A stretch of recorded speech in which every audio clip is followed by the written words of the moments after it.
Hello student, स्वागत है आपका मेरे YouTube channel study with doctor Pawan Oberoi पर। मैं doctor Pawan Oberoi, head of department faculty of commerce, Bhagwati college Meerut. Students, एक पेपर मैंने सॉल्व नहीं कराया था आपको, कॉर्पोरेट अकाउंटिंग का, सीसीएस यूनिवर्सिटी मेरठ का, जिसका कोड है 301। तो क्योंकि मैं सीसीएस यूनिवर्सिटी की इसमें आंसर शीट का इंतज़ार कर रहा था, क्योंकि मैं वैसे पाँचों पेपर्स के आपके पाँचों सब्जेक्ट्स के रिव्यू दे चुका था, तो एग्ज़ाम्स में बिजी होने के कारण मैं आपको नहीं करवा पाया इसका रिव्यू। हालांकि आंसर की मेरे पास तैयार थी, मेरी अपनी बनाई हुई, ठीक है, लेकिन सीसीएस यूनिवर्सिटी की आंसर की आनी थी। तो आज जो मैं आपको, क्योंकि कल जो है वो सीसीएस यूनिवर्सिटी की आंसर की आ चुकी है, तो मैं जो आपको आंसर की बताऊंगा वो मैं आज अपने आंसर नहीं बताऊंगा, मैं सीसीएस यूनिवर्सिटी मेरठ के अकॉर्डिंग आंसर की बताऊंगा। और इसलिए बता रहा हूं ताकि अगर आप अपने किसी आंसर से सेटिस्फाइड ना हो तो आप ये कमेंट करते हैं अक्सर कि सर ये आंसर गलत है, और मैं आपसे बार बार कहता हूं कि सीसीएस यूनिवर्सिटी मेरठ की आंसर की के अकॉर्डिंग है। आंसर की जो है वो भी मैंने दी है आपको। तो जब ये 100 क्वेश्चंस आपको मैं एक्सप्लेन करूंगा थोड़ी देर बाद, तो इसके 3 पेजेस की आंसर की है जो सीसीएस यूनिवर्सिटी ने इशू करी है, तो वो भी मैंने आपको प्रोवाइड कराई है, ठीक है। अगर आप किसी आंसर से सेटिस्फाइड ना हो तो यूनिवर्सिटी 3 दिन का टाइम देती है, तो आप जो है तुरंत 1-2 दिन में जा कर के अपना सीसीएस यूनिवर्सिटी में इवैल्यूएशन सेंटर पर जा सकते हैं, मूल्यांकन केंद्र नियंत्रक पर, ठीक है। तो वहाँ आप कोई भी टेक्स्ट बुक, मॉडल पेपर नहीं, कोई रिफ्रेशर नहीं, केवल ऑथेंटिक टेक्स्ट बुक लेकर के आप उसका आंसर डिस्कस कर सकते हैं, ठीक है। ई कॉमर्स का मैंने कल रात को अपलोड कर दिया था, तो जिन्होंने ना देखा हो तो मैंने रिव्यू के बाद सीसीएस यूनिवर्सिटी की आंसर की के हिसाब से जो है मैंने उसको दोबारा से सॉल्व करवाया है। तो मेरे और यूनिवर्सिटी के आंसर की में 11 क्वेश्चन का अंतर है। देखिए 2-3 में मुझे उसमें डाउट था, बाकी 11 क्वेश्चन में अंतर है। 89 मेरे आंसर्स बिल्कुल ठीक थे, ठीक है। तो मैं ये आपको इसलिए दे रहा हूँ ताकि आप लोग अगर सेटिस्फाइड ना हो, आपको लगता हो कि आपका आंसर ये होना चाहिए बुक्स के अकॉर्डिंग, तो आप जो है यूनिवर्सिटी में जा कर के देख सकते हैं, क्योंकि यूनिवर्सिटी 3 दिन का टाइम देती है, उसके बाद आंसर की भी हटा लेती है, और उसके बाद जो है आपका रिजल्ट जो है वो डिक्लेयर हो जाता है 8 या 10 दिन के बाद में, ठीक है व्यूअर्स। तो ये मेरे पास सीसीएस यूनिवर्सिटी मेरठ का कॉर्पोरेट अकाउंटिंग का बुकलेट क्यू सीरीज़ है। तो जिन स्टूडेंट्स के पास में बुकलेट क्यू है तो वो अपनी बुकलेट अपने पास में रखें और अपने आंसर्स को टैली करते चलें। पूरे 100 क्वेश्चंस के आंसर मैं इसमें आपको बता रहा हूँ, ठीक है। फर्स्ट टाइम आप मेरा चैनल देख रहे हैं तो मेरा channel study with doctor Pawan Oberoi को सब्सक्राइब कर लीजिएगा, लाइक और शेयर भी करते रहिएगा, ठीक है ना। और ये मैं प्लेलिस्ट में ऐड करूँगा कॉर्पोरेट अकाउंटिंग की प्रीवियस ईयर 16 पेपर में। तो फ्यूचर में कभी भी स्टूडेंट्स इसको देखें जो अब बीकॉम सेकेंड ईयर में है, वो अब थर्ड ईयर में आ जाएंगे रिजल्ट आने के बाद में, या अदर यूनिवर्सिटीज़ के भी, तो कॉर्पोरेट अकाउंटिंग की प्रीवियस ईयर 16 पेपर के नाम से प्लेलिस्ट बनी हुई है, तो वो सारे स्टूडेंट्स उसमें देख सकते हैं, ठीक है। देखिए मैंने हिंदी इंग्लिश दोनों में आंसर लगा दिए हैं, तो मैं हिंदी में आपको बता रहा हूँ, इंग्लिश वाले बच्चे भी जो है, इंग्लिश मीडियम वाले बच्चे भी अपना आंसर देख सकते हैं, साथ में इंग्लिश में भी आंसर लगेगा। ये मैं आंसर नहीं बता रहा हूँ, ये सीसीएस यूनिवर्सिटी के अकॉर्डिंग है, ठीक है। चलिए क्वेश्चन नंबर फर्स्ट है कि निम्नलिखित में से कौन सी संपत्ति विनियोजित पूंजी में शामिल नहीं की जाती। तो आंसर है सी, कृत्रिम संपत्ति। कौन सी चालू संपत्ति नहीं है। ख्याति, गुडविल जो है वो आपकी करंट एसेट्स नहीं होती। कौन सा लेखांकन प्रमाप ख्याति से संबंधित है। वो है आपका डी, अकाउंटिंग स्टैंडर्ड 26। उप अभिगोपक कमीशन प्राप्त करता है। ऑप्शन बी, अभिगोपक से, अंडर राइटर से। 4 अंशों के लिए 15 रुपये वाले 2 अंश निर्गमित कर एक्स कंपनी लिमिटेड अपनी पूंजी बढ़ाती है। इसके विद्यमान अंशों का जो बाजार मूल्य है वो 17 रुपये कम राइट है। अधिकार का मूल्य होगा, तो वो होगा ऑप्शन नंबर डी, 67 रुपये, ठीक है, 67। क्वेश्चन 6, कंपनी अधिनियम 2013 की निम्नलिखित धारा में एक कंपनी को परिभाषित किया गया है। Option D, 2-20। यदि 100 रुपये वाला समता अंश 110 रुपये पर निर्गमित किया जाता है तो कहा जाता है? ऑप्शन बी प्रीमियम पर निर्गमन, अंश प्रीमियम निर्धारित की जाती है, ऑप्शन सी स्वयं कंपनी द्वारा। अंशधारी प्राप्त करते हैं तो आप सभी जानते ही हैं लाभांश, अंशों का छूट पर निर्गमन है तो वो है आपका पूंजीगत हानि, कैपिटल लॉस। अंशों का अधिमूल्यन पर निर्गमन है तो वो है पूंजीगत प्राप्ति। एक सार्वजनिक कंपनी के सदस्यों की न्यूनतम संख्या हो सकती है, ठीक है ना, पब्लिक कंपनी के बारे में, तो वो मिनिमम हो सकती है 7। अंश पूंजी की वास्तविक राशि है, ऑप्शन डी चुकता पूंजी, पेड अप कैपिटल। एक निजी कंपनी के सदस्यों की अधिकतम संख्या होती है, ऑप्शन सी 200। अंशों के अंकित मूल्य का क्या आशय है? ऑप्शन बी पार्षद सीमा नियम में उल्लिखित मूल्य से। न्यूनतम अभिदान राशि किस अंश पूंजी से संबंधित है? ऑप्शन बी निर्गमित पूंजी, इश्यू कैपिटल। अंशों के निर्गमन से पहले किस विवरण पत्र का निर्गमन किया जाता है? प्रविवरण का, प्रोस्पेक्टस का। निजी कंपनी के अंशों को बेचा जा सकता है, ऑप्शन ए निजी प्रसार से। एक व्यक्ति कंपनी वह है जिसमें, ऑप्शन बी केवल एक सदस्य है। अंशों का आवंटन डैश के पश्चात ही किया जा सकता है, ऑप्शन डी न्यूनतम अभिदान की प्राप्ति।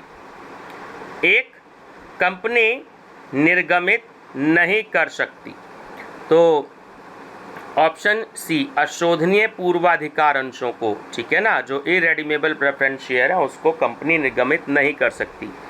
एक सार्वजनिक कंपनी निर्गमित कर सकती है, ऑप्शन बी समता और पूर्वाधिकारी अंश। शून्य कूपन बॉन्ड निर्गमित किए जाते हैं, ऑप्शन सी बिना उल्लेखित ब्याज दर पर। पूंजी की राशि जो पूंजी वाक्य में उल्लिखित होती है जानी जाती है? ए अधिकृत पूंजी, ऑथराइज कैपिटल। स्वीट अंशों का निर्गमन किया जा सकता है, ऑप्शन सी कंपनी के कर्मचारियों को। चलिए, एक कंपनी अंश प्रीमियम खाते का उपयोग कर सकती है, ऑप्शन बी पूर्वाधिकार अंशों के शोधन पर प्रीमियम देने के लिए। अंशहरण खाते के शेष को आर्थिक चिट्ठे की मद में दिखाया जाता है, ऑप्शन सी अंश पूंजी खाता। जब्त किए गए अंशों के लाभ को हस्तांतरित किया जाता है, ऑप्शन बी पूंजी संचय में। 100 रुपये के अंशों पर 80 रुपये याचित हैं लेकिन 60 रुपये प्रदत्त हैं। हरण करने पर अंश पूंजी खाता डेबिट होगा तो वो होगा 80 रुपये से, ऑप्शन नंबर बी। 20,000 समता अंश 10 रुपये वाले जनता में 2 रुपये प्रीमियम पर निर्गमित किए गए। 24,000 अंशों के लिए आवेदन पत्र प्राप्त हुए। प्रतिभूति प्रीमियम खाते की धनराशि होगी, ऑप्शन बी 40,000 रुपये। कंपनी ने 10 रुपये वाले पूर्ण याचित 1,000 अंश जिन पर 6,000 रुपये का भुगतान किया है अपहृत किए। इनमें से 800 अंश 6,600 रुपये के भुगतान पर पुनः निर्गमित कर दिए तो पूंजी संचय में कितनी राशि अंतरित की जाएगी? ऑप्शन डी 3,400 रुपये, ठीक है, 3,400 रुपये। चलिए, कंपनी 10 रुपये प्रति अंश वाले प्रत्येक 5 अंशों पर 17 रुपये प्रति अंश मूल्य पर एक अंश खरीदने का अधिकार है। ऐसे प्रस्ताव की तिथि पर अंश का बाजार मूल्य 35 रुपये अंश का निम्नलिखित में से कौन सी राशि अधिकार मूल्य माना जाएगा? तो इसमें सही आपका आंसर है 3 रुपये का। ठीक है, ऑप्शन डी। अधिकार अंशों का निर्गमन कंपनी द्वारा अंशों के प्रथम आवंटन के डैश बीत जाने पर ही संभव है। 1 साल। शोधनीय पूर्वाधिकार अंशों का शोधन डैश में से किया जा सकता है। डी सही है, ए और बी दोनों में से, यानी कि वितरण योग्य लाभ में से, और बी नए अंशों के निर्गमन से प्राप्त राशि, है ना। तो डी ठीक है, ए और बी दोनों से। कंपनी के पूर्वाधिकार अंशों का शोधन है, बिल्कुल ऑप्शन सी है अनिवार्य। ऋण पत्र भाग है किसका? ऋण का, ऑप्शन नंबर सी।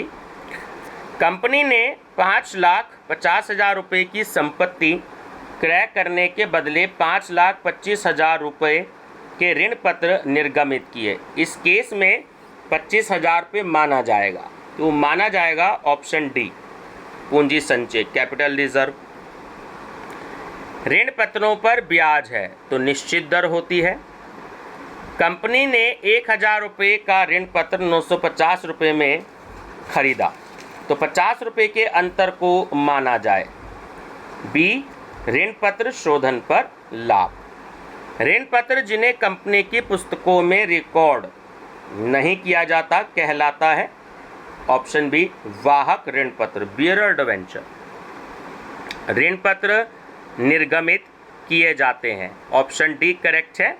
उपयुक्त सभी के लिए, नकदी के लिए, नकदी के अतिरिक्त अन्य प्रतिफल के लिए और समपार्श्विक प्रतिभूति के रूप में, तो डी करेक्ट है, उपयुक्त सभी के लिए। सिंकिंग फंड हमेशा दिखाता है जमा शेष, क्रेडिट बैलेंस। 30 जून 2018 को ए लिमिटेड ने 10 रुपये के 6% डिवेंचर्स 8% प्रीमियम पर निर्गमित किए, जो कि 30 जून 2019 को देय हैं। ऋण पत्रों के शोधन से पूर्व सृजित की जाने वाली ऋण पत्र शोधन संचय की राशि है, तो ऑप्शन सी 0। ऋण पत्रों पर ब्याज की गणना की जाती है अंकित मूल्य पर, फेस वैल्यू पर। यदि 15 लाख रुपए ऋण पत्रों का शोधन परिवर्तन द्वारा किया जाता है तो ऋण पत्र शोधन संचय में हस्तांतरण के लिए आवश्यक राशि होगी, ऑप्शन डी 0। एक्स लिमिटेड ने 9 लाख रुपए की मशीनरी का क्रय किया, तुरंत 1,80,000 रुपये का भुगतान कर दिया गया तथा शेष का भुगतान 10% ऋण पत्र 50 रुपये वाले 20% प्रीमियम पर आवंटन कर दिए गए, तो निर्गमित ऋण पत्रों की संख्या कितनी होगी? Option D 12,000। विद्यमान अंशधारियों को बिना लागत के निर्गमित अंश कहलाते हैं। बी बोनस अंश। अंशों को अधिमूल्य पर निर्गमित करने पर अधिमूल्य की राशि का उपयोग किया जाता है। ए बोनस अंश में जब बोनस अंश निर्गमित किए जाते हैं तो कौन सा खाता क्रेडिट किया जाता है? डी अंश पूंजी खाता। पूंजी शोधन संचय खाते का उपयोग पूर्वदत्त निर्गमित डैश के लिए किया जा सकता है। सी बोनस अंशों। ESOP में कर्मचारियों को किसके क्रय का विकल्प दिया जाता है? अंशों का। ESOP योजना में अधिकतम कितनी प्रतिभूतियां कर्मचारियों के लिए आरक्षित की जा सकती हैं? 5%। ESOP का उद्देश्य है, तो डी आंसर करेक्ट है ना। कर्मचारियों को प्रबंध में अवसर देना, कर्मचारियों की स्वामी भक्ति बनाए रखने के लिए और कर्मचारियों में विश्वास उत्पन्न करना, तो डी करेक्ट है, उपयुक्त सभी। समता अंशों की वापसी क्रय भारतीय कंपनी अधिनियम 2013 की धारा के अनुरूप होनी चाहिए, तो डी धारा 68। समता अंशों की वापसी क्रय पूर्णतया प्रदत्त समता अंश पूंजी और मुक्त संचयों के डैश से अधिक नहीं होना चाहिए 25%। Option A. एक कंपनी पुनः क्रय कर सकती है। ए, पूर्णतः प्रदत्त अंशों का, जो फुल्ली पेड अप शेयर होते हैं उनका, ठीक है। अंशों की पुनर्खरीद अधिकृत होनी चाहिए। ऑप्शन बी, पार्षद अंतर्नियम। पुनर्खरीद के बाद अंश प्रमाण पत्रों को डी, नष्ट कर देते हैं। पुनर्खरीद के बाद ऋण क्षमता अनुपात, जो डेब्ट इक्विटी रेशियो होता है, वो अधिकतम होना चाहिए। Option C, 2:1। कंपनी अधिनियम 2013 की अनुसूची थर्ड डैश से या बाद में प्रारंभ होने वाले वित्तीय वर्ष के लिए लागू होते हैं। ऑप्शन डी, 1 अप्रैल 2014। ठीक है। निम्न में से किसे स्थिति विवरण में अंश पूंजी शीर्षक के अंतर्गत नहीं दिखाया जाता। ऑप्शन डी, आरक्षित पूंजी को, रिजर्व कैपिटल को। लाभांश सामान्यतः दिया जाता है चुकता पूंजी में से। Option number D, paid up capital में से। न मांगे गए लाभांश खाते को चिट्ठे में दर्शाया जाता है। डी, चालू दायित्व। कंपनी के अंतिम खाते प्रतिवर्ष बंद किए जाते हैं। कब? ऑप्शन डी, 31 मार्च को। एक कंपनी निश्चित दर से लाभांश किसको देती है? ऑप्शन डी, पूर्वाधिकार अंशधारियों को। शुद्ध संपत्ति के मूल्य को अंशों की संख्या से विभाजित करने पर प्राप्त अंशों का मूल्य कहलाता है। डी, आंतरिक मूल्य। बिल्ली के स्वभाव वाली ख्याति होती है। ऑप्शन सी, अधिक मूल्यवान। ख्याति का निर्धारण आवश्यक है। बी, कंपनी का विक्रय करने पर। ख्याति की विधियां हैं। Option B, 4। व्यापार की ख्याति का मूल्यांकन पिछले 5 वर्षों के औसत लाभ के 2 वर्ष के क्रय मूल्य के आधार पर करना है। गत 3 वर्षों के लाभ 7,000 रुपये, 15,000 रुपये और 25,000 रुपये थे और 2 वर्षों में हानियाँ 3,000 रुपये और 4,000 रुपये थी, तो अतः ख्याति होगी। ऑप्शन डी, 16,000 रुपये ख्याति मानी जाती है, तो ऑप्शन डी करेक्ट है। उपयुक्त सभी। व्यवसाय की प्रतिष्ठा का मूल्य, ग्राहकों को आकर्षित करने की क्षमता का मूल्य और उत्पाद की गुणवत्ता का मूल्य, तो डी करेक्ट है। उपयुक्त सभी। 10% प्रति वर्ष ब्याज की दर से 5 वर्षों के लिए 1 रुपये की वार्षिक वृद्धि का वर्तमान मूल्य 3.78 रुपये है तथा अधिलाभ 9,600 रुपये है, तो ख्याति की राशि होगी। ऑप्शन डी, 74,088 रुपये। अंशों का मूल्यांकन आवश्यक है, तो ऑप्शन डी करेक्ट है। उपयुक्त सभी। कंपनी के एकीकरण पर, कंपनी के परिवर्तन पर और कंपनी के संविलियन पर, तो डी करेक्ट है। उपयुक्त सभी। शुद्ध संपत्ति का अर्थ है, ऑप्शन डी करेक्ट है। Real realisable value of real assets minus total outside liabilities.